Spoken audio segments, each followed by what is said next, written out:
জয় রাধে। আজকের পাঠ শ্রীল হরিদাস ঠাকুরের মহিমা, শ্রীচৈতন্য চরিতামৃত অন্তলীলা খণ্ড, শ্লোক 105। বেশ্যাগণে কহে এই বৈরাগী হরিদাস, তুমি সব করো ইহার বৈরাগ্য ধর্মনাশ।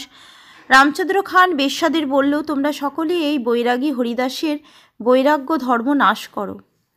ভগবত ভক্তির পন্থাকে বলা হয় বৈরাগ্য বিদ্যা। হরিদাস ঠাকুর সেই পন্থা অনুসরণ করছিলেন, কিন্তু রামচন্দ্র খান সেই বৈরাগ্য ধর্ম নষ্ট করার পরিকল্পনা করেছিল। বৈরাগ্য মানে হচ্ছে ইন্দ্রিয় সুখ উপভোগ বর্জন, বিশেষ করে মৈথুন সুখ। তাই ব্রহ্মচারী, সন্ন্যাসী অথবা বানপ্রস্থদের পক্ষে স্ত্রী সঙ্গ করা সর্বতোভাবে নিষিদ্ধ। হরিদাস ঠাকুর ছিলেন কঠোর বৈরাগী, তাই রামচন্দ্র খান বেশ্যাদের ডেকে এনে তার বৈরাগ্য ধর্মনাশ করার পরিকল্পনা করেছিল। কেননা বেশ্যারা কাম কলার দ্বারা ধর্মনিষ্ঠ তপস্বীর ব্রহ্মচর্য ব্রত ভঙ্গ করতে পারদর্শী। অন্য কোনো স্ত্রীলোকদের দিয়ে হরিদাস ঠাকুরের ব্রত ভঙ্গ করানো রামচন্দ্র খানের পক্ষে সম্ভব ছিল না, তাই সে বেশ্যাদের ডেকে এনেছিল। ভারতবর্ষে স্ত্রী পুরুষে অবাধে মেলামেশা করার প্রথা প্রচলিত ছিল না, কিন্তু কেউ যদি স্ত্রী সঙ্গ করতে চাইতো তাহলে সে বেশ্যাদের সঙ্গ করতে পারত। শ্রীকৃষ্ণের সময়ও সমাজে বেশ্যা ছিল, কেননা শ্রীমদ্ ভাগবতে বর্ণনা করা হয়েছে যে দ্বারকা নগরীর বেশ্যারা শ্রীকৃষ্ণকে স্বাগত জানাতে এসেছিল। বেশ্যা হলেও তারা কৃষ্ণ ভক্ত ছিল। বেশ্যাকার মধ্যে এক সুন্দরী যুবতী, সে কহে 3 দিনে হরিব তার মতি। বেশ্যাদের মধ্যে এক অতি সুন্দরী যুবতী রামচন্দ্র খানকে আশ্বাস দিল যে 3 দিনের মধ্যে সে হরিদাস ঠাকুরের ধর্ম নষ্ট করবে। খান কহে, মোর পাইক যাউক তোমার শনে, তোমার সহিত একত্র তারে ধরি যেন আনে। রামচন্দ্র খান সেই বেশ্যাটিকে বলল, তোমার সঙ্গে আমার পাইক যাবে এবং তোমার সঙ্গে একত্রে তাকে ধরে নিয়ে আসবে। বেশ্যা কহে, মোর সঙ্গ হোক একবার, দ্বিতীয়বারে ধরিতে পাইক লইমু তোমার। বেশ্যাটি উত্তর দিল, তার সঙ্গে একবার আমার সঙ্গম হোক, তারপর দ্বিতীয়বার তাকে ধরার জন্য আমি তোমার পাইক সঙ্গে নিয়ে যাব। রাত্রিকালে সেই বেশ্যা সুবেশ ধরিয়া হরিদাসের বাসায় গেল উল্লসিত হইয়া। রাত্রিবেলা সেই বেশ্যাটি অত্যন্ত সুন্দর বেশভূষায় সজ্জিত হয়ে উল্লসিত চিত্তে হরিদাস ঠাকুরের কুটিরে গেল। তুলসী নমস্করি হরিদাসের দ্বারে যাইয়া, গোসাইরে নমস্করি রহিলা দাণ্ডাইয়া। তুলসীকে নমস্কার করে সে হরিদাস ঠাকুরের দ্বারে গিয়ে তাকে নমস্কার করে দাঁড়িয়ে থাকলো। অঙ্গ উঘাড়িয়া দেখাই বসিলা দুয়ারে, কহিতে লাগিলা কিছু সুমধুর স্বরে। ঠাকুর তুমি পরম সুন্দর প্রথম যৌবন, তোমা দেখি কোন নারী ধরিতে পারে মন। তোমার সঙ্গম লাগি লুব্ধ মোর মন, তোমা না পাইলে প্রাণ না যাই ধারণ। তার অঙ্গ উন্মোচন করে তাকে দেখিয়ে সে দুয়ারে বসলো এবং অত্যন্ত মধুর স্বরে তাকে বলল, ঠাকুর তুমি পরম সুন্দর এবং তোমার দেহে যৌবনের উন্মেষ হয়েছে। তোমাকে দেখে কোন নারী স্থির থাকতে পারে? তোমার সঙ্গম সুখ উপভোগ করার জন্য আমার অন্তর লালায়িত হয়েছে। তোমাকে না পেলে আমি আমার প্রাণ ধারণ করতে পারবো না। হরিদাস কহে, তোমা করিম অঙ্গীকার, সংখ্যা নাম সমাপ্তি যাবৎ না হয় আমার, তাবৎ তুমি বসি শুনো নাম সংকীর্তন, নাম সমাপ্তি হইলে করিম যে তোমার মন। হরিদাস ঠাকুর উত্তর দিলে, নিশ্চয়ই তোমাকে অঙ্গীকার করব, তবে সংখ্যাপূর্বক আমার নাম গ্রহণ সমাপ্ত না হওয়া পর্যন্ত তুমি বসে আমার নাম কীর্তন শ্রবণ করো। তারপর নাম সমাপ্ত হলে আমি তোমার মনোবাসনা পূর্ণ করব। এত শুনি সেই বেশ্যা বসিয়া রহিলা, কীর্তন করে হরিদাস প্রাতকালো হইলা। সে আশ্বাস পেয়ে বেশ্যাটি সেখানে বসে রইল এবং হরিদাস ঠাকুর নাম কীর্তন করতে লাগলেন। এইভাবে রাত্রি শেষ হয়ে প্রভাত হলো। প্রাতকাল দেখি বেশ্যা উঠিয়া চলিলা, সব সমাচার যায় খানে রে কহিলা। ভোর হতে দেখে বেশ্যাটি সেখান থেকে উঠে চলে গেল এবং রামচন্দ্র খানকে গিয়ে সব ঘটনা বলল। আজি আমা অঙ্গীকার করিয়াছে বচনে, কালী অবশ্য তাহার সঙ্গে হইবে সঙ্গমে। আজ হরিদাস ঠাকুর আমাকে গ্রহণ করতে অঙ্গীকার করেছে, কাল নিশ্চয় তার সঙ্গে আমার সঙ্গম হবে। আর দিন রাত্রি হইলে বেশ্যা আইল, হরিদাস তারে বহু আশ্বাসও করিল। পরদিন রাত্রে বেশ্যাটি যখন আবার এলো, তখন হরিদাস ঠাকুর তাকে বহু আশ্বাস প্রদান করলেন।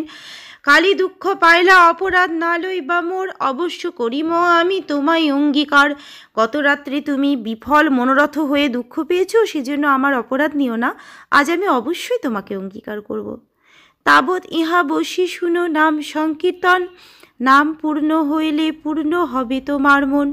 ততক্ষণ পর্যন্ত তুমি বসে আমার নাম সংকীর্তন শোনো। ততক্ষণ পর্যন্ত পরদিন রাত্রে বেশ্যাটি যখন আবার এলো, তখন হরিদাস ঠাকুর তাকে বহু আশ্বাস প্রদান করলেন। গত রাতে তুমি বিফল মনোরথ হয়ে দুঃখ পেয়েছো, সেজন্য আমার অপরাধ নিও না, আজ আমি অবশ্যই তোমাকে অঙ্গীকার করব। তাবৎ ইহা বসি শুনো নাম সংকীর্তন, নাম পূর্ণ হইলে পূর্ণ হবে তোমার মন। ততক্ষণ পর্যন্ত তুমি বসে আমার নাম সংকীর্তন শোনো, আমার নাম গ্রহণ পূর্ণ হলে তোমার মনস্কামনা পূর্ণ হবে। তুলসীরে তাকে বেশ্যা নমস্কারও করি, দ্বারে বসে নাম শুনে বলে হরি হরি। তুলসী দেবীকে এবং হরিদাস ঠাকুরকে প্রণতি নিবেদন করে বেশ্যাটি দ্বারে বসে হরিদাস ঠাকুরের মুখে হরে কৃষ্ণ মহামন্ত্র কীর্তন শুনতে লাগলো এবং ক্ষণে ক্ষণে সেও হরি হরি বলতে লাগলো।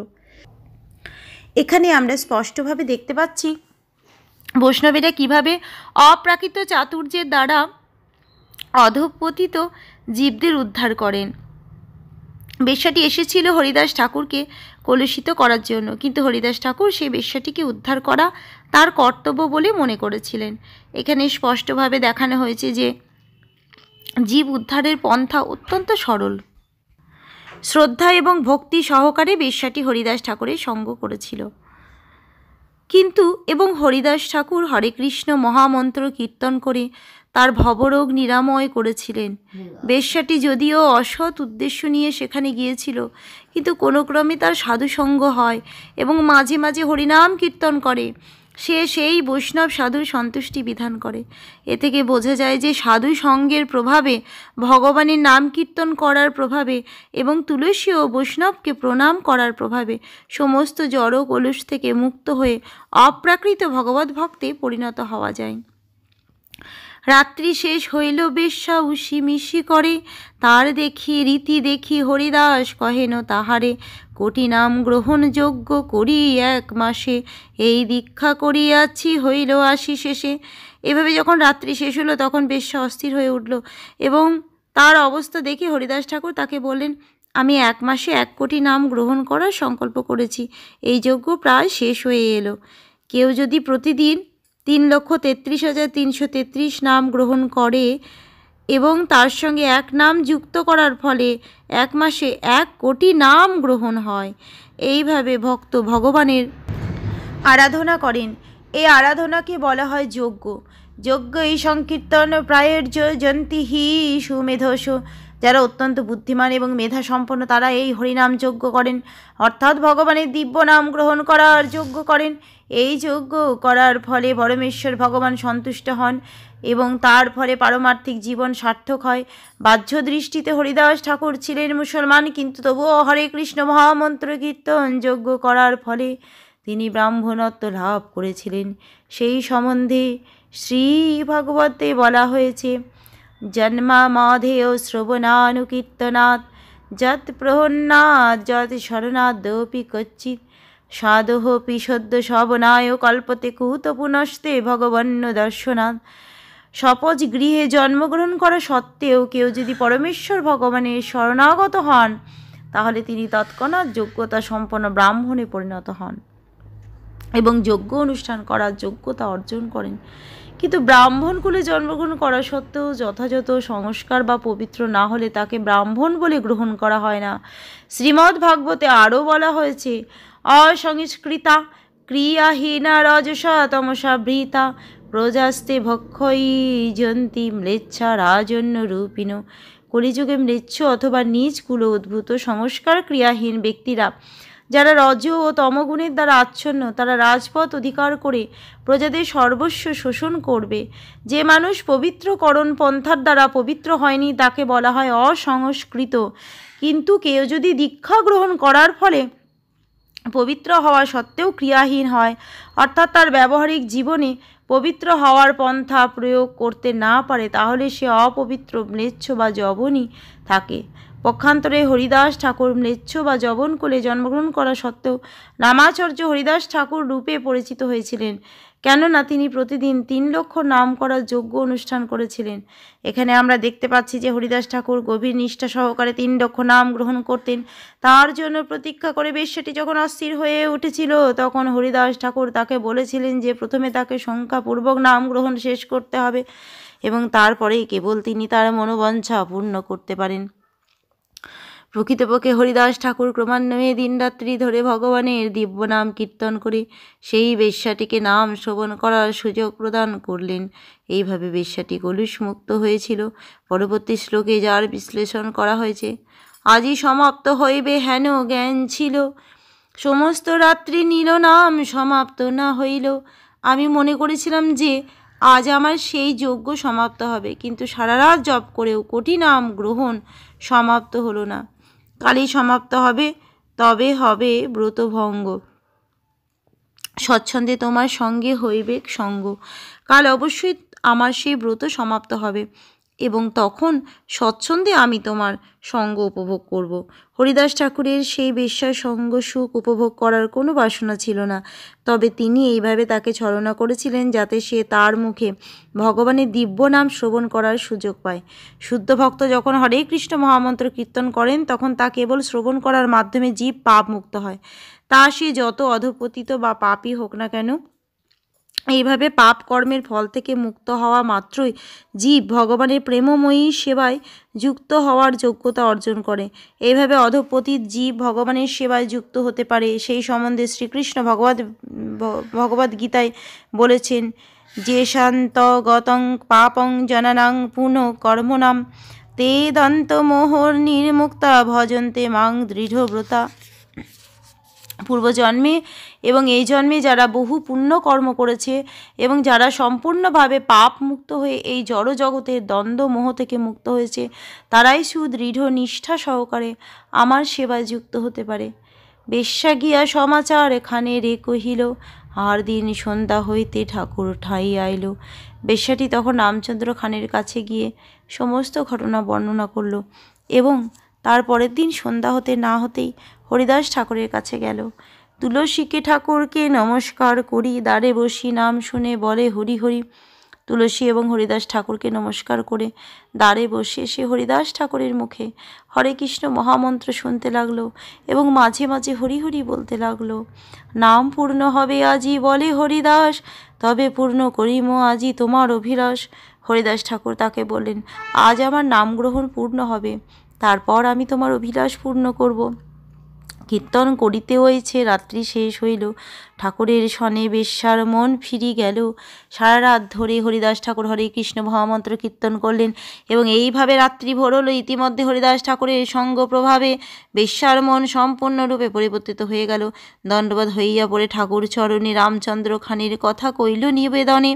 সেই বেশ্যা নির্মল হয়ে হরিদাস ঠাকুরের শ্রীপাদপদ্মে নিবেদিত হলো এবং তাকে জানালো যে রামচন্দ্র খান তার চরিত্র হননের জন্য তাকে পাঠিয়েছে। বেশ্যা হইয়া মুই পাপী করিয়াছ অপার, কৃপা করি করম অধমে নিস্তার। সে বলল, বেশ্যাবৃত্তি অবলম্বন করে আমি অসংখ্য পাপ করেছি, হে প্রভু কৃপা করে এই অধমকে তুমি নিস্তার করো। ঠাকুর কহে, খানের কথা সব আমি জানি, অজ্ঞ মূর্খ সেই তারে দুঃখ নাহি মানি। হরিদাস ঠাকুর উত্তর দিলেন, রামচন্দ্র খানের চক্রান্তের সমস্ত বৃত্তান্ত আমি জানি। সে একটি মহামূর্খ, তাই তার এই কার্যকলাপে আমি দুঃখিত হইনি। সেই দিন যাইতাম এ স্থানও ছাড়িয়া, 3 দিন রহিলাম তোমা নিস্তারও লাগিয়া। যেদিন রামচন্দ্র খান আমার বিরুদ্ধে চক্রান্ত করেছিল সেই দিনই আমি এখান থেকে চলে যেতাম, কিন্তু তোমাকে উদ্ধার করার জন্য আমি 3 দিন রইলাম। বেশ্যা কহে, কৃপা করি করহ উপদেশ, কি মোর কর্তব্য যাতে যাই ভবক্লেশ। ঠাকুর কহে, ঘরের দ্রব্য ব্রাহ্মণে করো দান, এই ঘরে আসি তুমি করহ বিশ্রাম। বেশ্যা তাকে জিজ্ঞাসা করলো, আমাকে আপনার শিষ্যত্বে বরণ করে দয়া করে আপনি আমাকে উপদেশ দিন, কিভাবে আমি এই জড়জগতের দুঃখ দুর্দশা থেকে মুক্ত হতে পারি। হরিদাস ঠাকুর তখন তাকে বললেন, তোমার ঘরে যা কিছু রয়েছে তা সব ব্রাহ্মণদের দান করে তুমি এই কুটিরে এসে বসবাস করো এবং কৃষ্ণ ভক্তির পন্থা অনুসরণ করো। বেশ্যাটিকে তার সব কিছু ব্রাহ্মণদের দান করতে হরিদাস ঠাকুরের উপদেশ অত্যন্ত তাৎপর্যপূর্ণ। হরিদাস ঠাকুর তথাকথিত দরিদ্র নারায়ণদের দান করার উপদেশ দেননি, বেদে কেবল উপযুক্ত যোগ্যতা সম্পন্ন ব্রাহ্মণদের দান করার উপদেশ দেওয়া হয়েছে। ভগবদ্ গীতায় বলা হয়েছে, সমদমস্তাপ শৌচং ক্ষান্তি রাজর্ব মেব চ জ্ঞানং বিজ্ঞানমাস্তিক ব্রহ্মকর্ম স্বভাবজম। সত্য, মন এবং ইন্দ্রিয় সংযম, সহনশীলতা, সরলতা, জ্ঞান চর্চা, পারমার্থিক তত্ত্বজ্ঞান নিজের জীবনে ব্যবহারিকভাবে প্রয়োগ করা এবং পরমেশ্বর ভগবানের সম্পূর্ণরূপে বিশ্বাস করা, এগুলি হচ্ছে ব্রাহ্মণোচিত গুণাবলী। যে মানুষ পারমার্থিক জীবন অবলম্বন করেছেন তার জীবিকা নির্বাহের জন্য অর্থ উপার্জন করার সময় নেই। তিনি সম্পূর্ণরূপে ভগবানের কৃপার উপর নির্ভর করেন, যিনি ভগবদ্ গীতায় আশ্বাস দিয়েছেন, যোগক্ষেমং বহাম্যহম, আমি স্বয়ং তাদের সমস্ত প্রয়োজন সরবরাহ করি। বৈদিক শাস্ত্রে ব্রাহ্মণ এবং সন্ন্যাসীদের দান করার নির্দেশ দেওয়া হয়েছে, তথাকথিত দরিদ্র নারায়ণদের দান করার নির্দেশ দেওয়া হয়নি।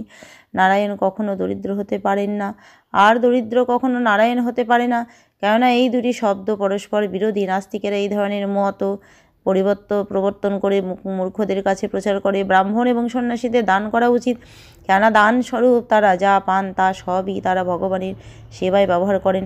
ব্রাহ্মণকে যা দান করা হয় তা শ্রীকৃষ্ণের কাছে গিয়ে পৌঁছায়, যিনি ভগবদ্ গীতায় বলেছেন, যৎ করসি যদশাসি যজ্জুহোষি দদাসি যত্তপস্যসি কৌন্তেয় তৎ কুরুম্ব মদর্পর্ণম।